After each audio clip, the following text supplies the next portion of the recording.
السلام علیکم ورحمۃ اللہ وبرکاتہ۔ محترم دینی بھائیوں اور بہنوں اور عزیز طالبات، بسم اللہ الرحمن الرحیم وبہ نستعین۔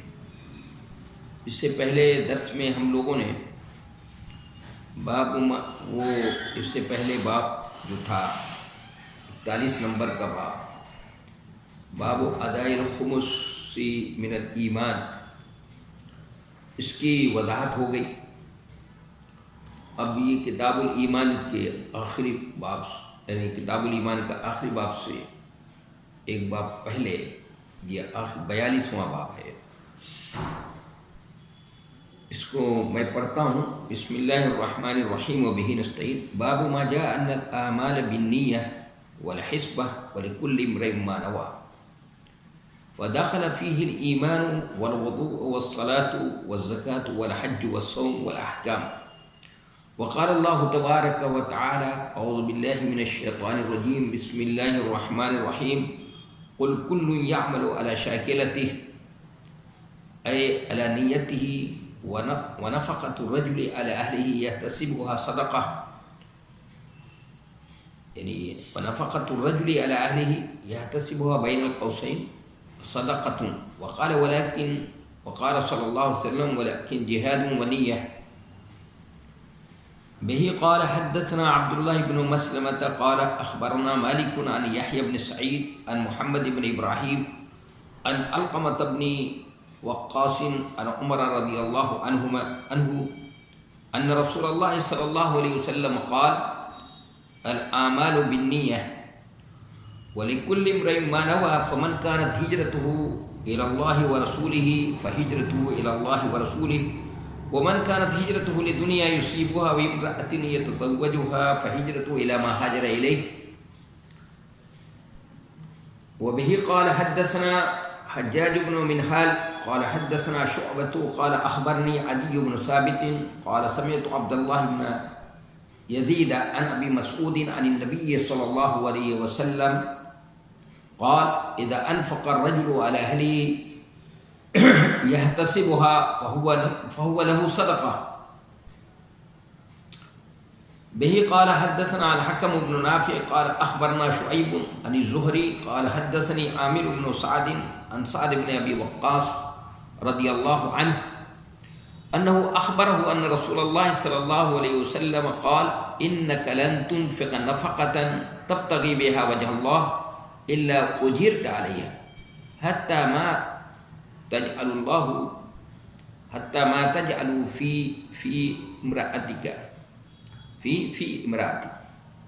او كما قال صلی اللہ علیہ وسلم۔ یہ ترجمۃ الباب ہے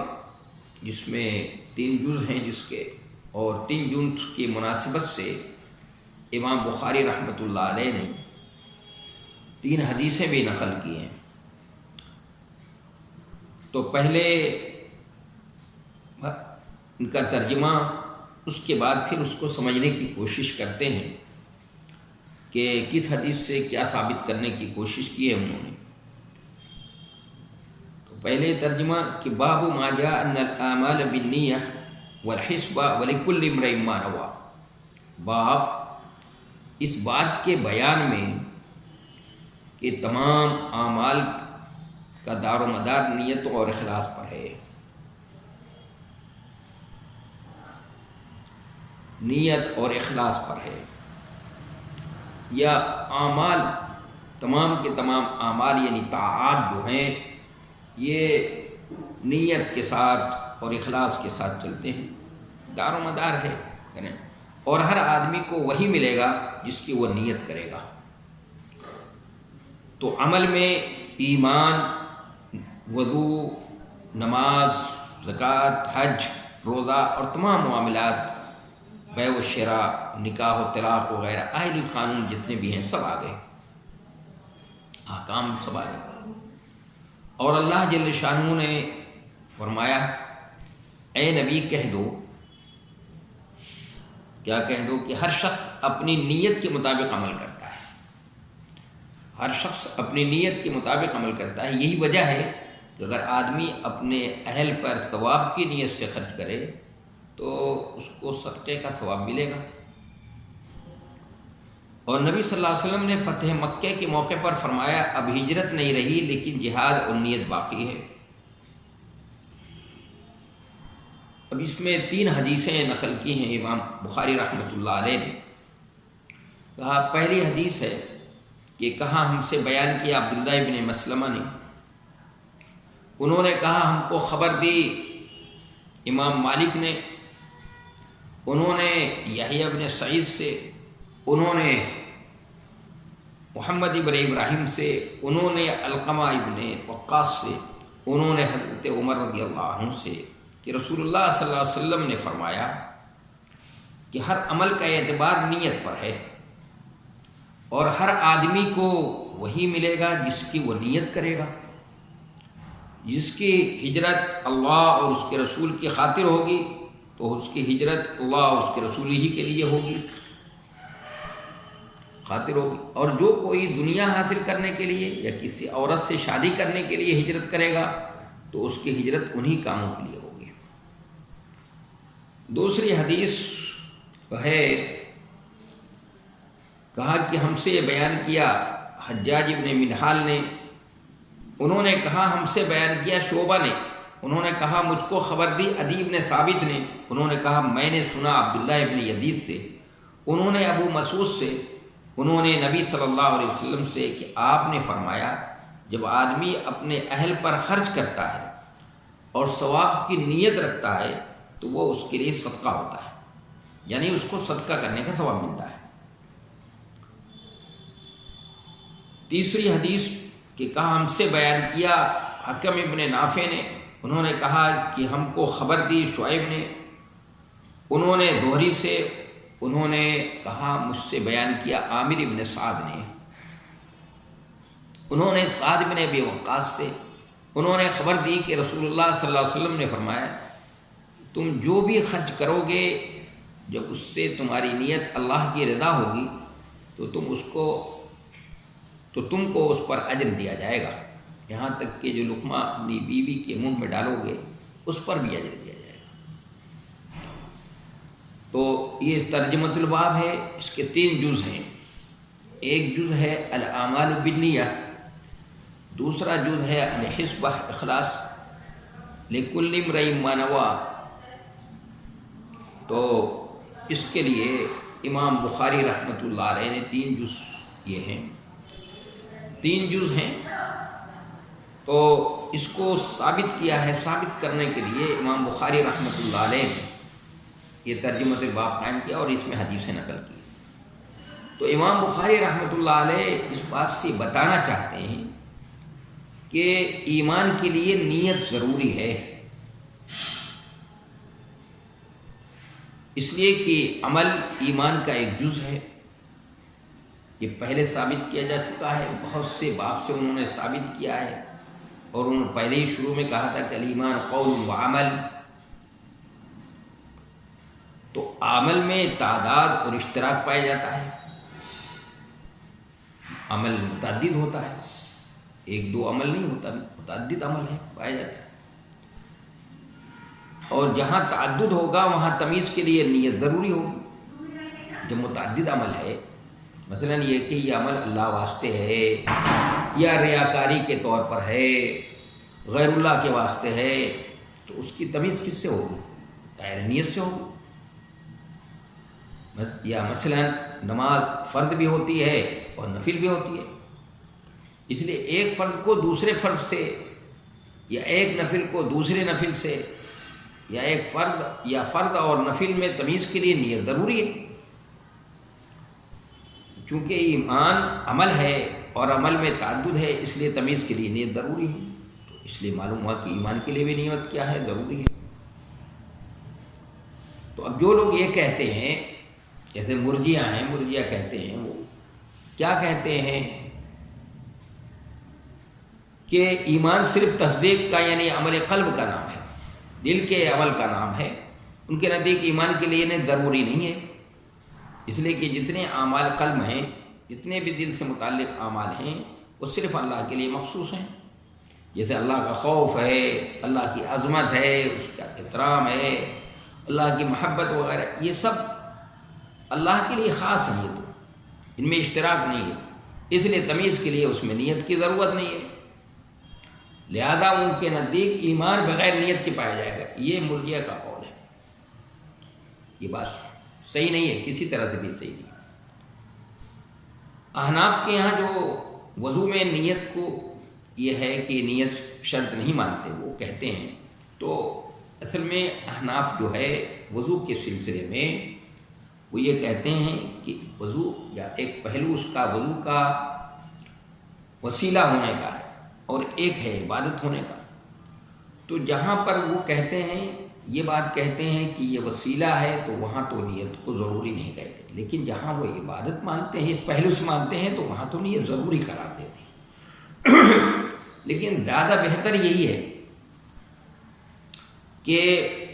نیت وضو جو ہے محدثین کے نزدیک، جتنے بھی جمہور محدثین ہیں ان کے نزدیک مستقل عبادت ہے۔ حدیث میں بھی اس کا ثواب بتایا گیا ہے کہ قیامت کے دن وضو کے وجہ سے اعضائے وضو چمک رہے ہوں گے، وضو کے قطروں سے کے ساتھ گناہ جھڑتے ہیں۔ ترمذی کے اندر جو کتاب الطہارت کے اندر جو دوسری حدیث ہے، پہلی حدیث باب فضل الوضو میں بدل طہارت طہور کی اس میں یہ ہے کہ وضو کے قطروں سے کے ساتھ گناہ جھڑتے ہیں۔ اگر ہاتھ کے ذریعے چہرے سے کیا ہے، زبان سے، آنکھ سے، ناک سے، تو چہرہ جب دھلتا ہے تو وہ سب جھڑتے ہیں بھائی، اور ہاتھ کو دھلتا ہے، ہاتھ سے جو کچھ کیا ہے تو اس سے وہ جھڑتا ہے، پیر سے جو کچھ کیا ہے تو پیر دھلتا ہے تو اس سے جھڑتا ہے۔ تو ثابت ہوتا ہے کہ وضو عبادت مقصودہ ہے، اس میں نیت ضروری ہے، یعنی وسیلہ عبادت نہیں ہے، وسیلہ نہیں بلکہ عبادت مقصودہ ہے، اس لیے اس کو سمجھنا چاہیے۔ اور جب عبادت مقصودہ ہے تو نیت جو ہے کیا ہے، وہ ضروری ہے اس میں۔ تو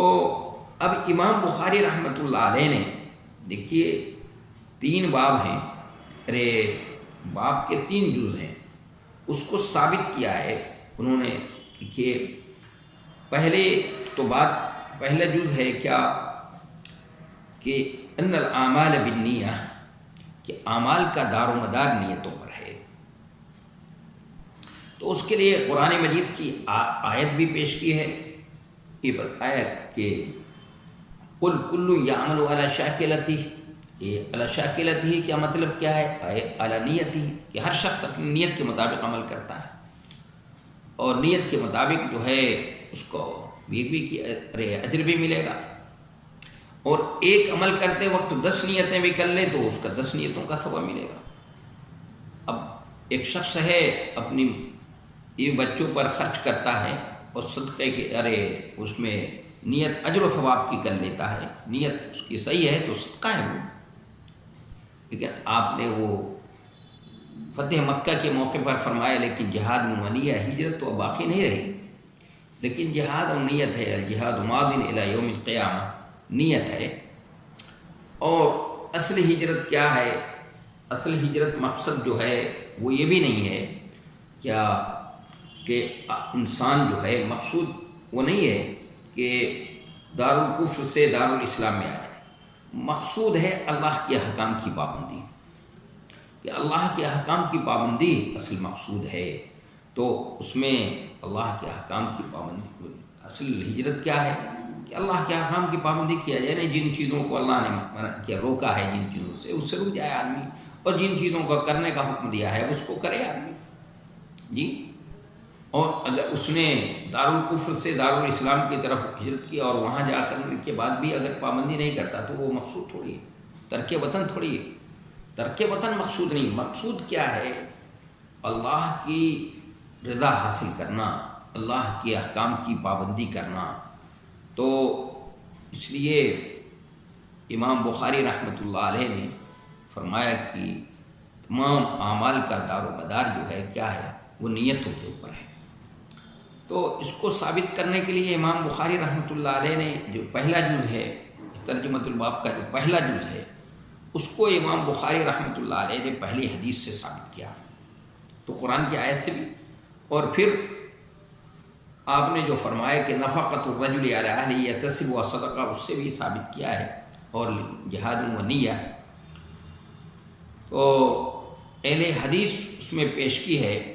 یعنی جو حضرت عمر فاروق رضی اللہ تعالیٰ عنہ نے ممبر پہ تقریر کرتے ہوئے فرمایا تھا کہ رسول اللہ صلی اللہ علیہ وسلم نے فرمایا کہ الاعمال بالنیہ، کہ اعمال کا دار و مدار نیتوں پر ہے، وَلِكُلِّ امْرِئٍ مَّا نَوَىٰ، یعنی یہ قاعدہ کلیہ ہے، یہ اسلام کا قاعدہ کلیہ ہے کہ انسان کے اعمال کا دار و مدار اس کی نیتوں پر ہے، وَلِكُلِّ امْرِئٍ مَّا نَوَىٰ، اور انسان کے لیے وہ ہے جو کچھ اس نے نیت کی ہے، یعنی اگر ایک عمل کے اندر 10 نیتیں بھی کر لی تو انسان کو اس کا اجر و ثواب ملے گا۔ آپ نے پھر مثال دے کر سمجھایا کہ ہجرت ہے، اگر ایک شخص اللہ اس کے رسول کے لیے ہجرت کرتا ہے محض اللہ کے رضا کے لیے، خلوص اور للہیت کے ساتھ، اس میں وہ بات بھی ثابت ہو رہی ہے، جو دوسرا جز ہے حسبہ والا وہ بھی ثابت ہو رہا ہے اس سے، اور نیت والا بھی، کہ تو اس کی ہجرت اللہ اس کے رسول کے لیے مانی جائے گی۔ لیکن اگر ایک شخص نے دنیاوی کسی غرض کے لیے کیا ہے، خواہ وہ کسی عورت سے شادی کیوں نہ ہو، شادی میں بھی عبادت کا مفہوم ہوتا ہے، لیکن اگر کیا ہے تو اس کی ہجرت اسی کے لیے مانی جائے گی، اسی کے خاطر مانی جائے گی۔ تو یہ امام بخاری رحمۃ اللہ علیہ نے اس حدیث سے ترجمۃ الباب کے اس جز کو انہوں نے ثابت کیا ہے، اور یہ بتانا چاہتے ہیں، اور اس کے بعد اتنے بعد میں اور اخیر میں رکھا ہے کتاب الایمان کے ختم ہونے سے پہلے باب میں اس کو رکھا ہے، اس حدیث کو بیان کیا پھر دوبارہ، اور اس کو ثابت کیا ہے کہ اس حدیث سے یہ بات ثابت ہوئی کہ دار و مدار نیتوں کے اوپر ہے اور اخلاص کے اوپر ہے، جو کام اللہ کی رضا کے لیے کیا جائے گا تو اس کا اجر و ثواب ہی اسی انداز کا ہوگا، اس کا اجر و ثواب یعنی 700 گنا اور 70 گنا اور 700 گنا، بلکہ اس سے بھی زیادہ اللہ تبارک و تعالیٰ اس کا اجر و ثواب دے گا۔ تو اس میں اشارہ کرنا چاہتے ہیں امام بخاری رحمۃ اللہ علیہ کہ انہوں نے جو کتاب الایمان کے اندر مختلف ابواب قائم کیے، اور مختلف ابواب قائم کر کے جو غلط نظریات اس وقت دنیا میں رائج تھے، ان کے زمانے میں جو غلط نظریات تھے، جو غلط عقیدے پائے جاتے تھے، نظریات پائے جاتے تھے، اور ان کا بہت زیادہ چلن تھا، اس کو پوری طاقت کے ساتھ انہوں نے طاقت اور قوت سے اس کا کیا کیا ہے، اس کی تردید کی ہے انہوں نے۔ تو یہ اشارہ کرنا چاہتے ہیں کہ میرا مقصد کسی کی شخصیت کو مجروح کرنا نہیں، یا کسی چیز کو کنڈم کرنا نہیں، مقصد کیا ہے اس کے پیچھے، محض اللہ کی رضا ہے، میں نے حق کی خاطر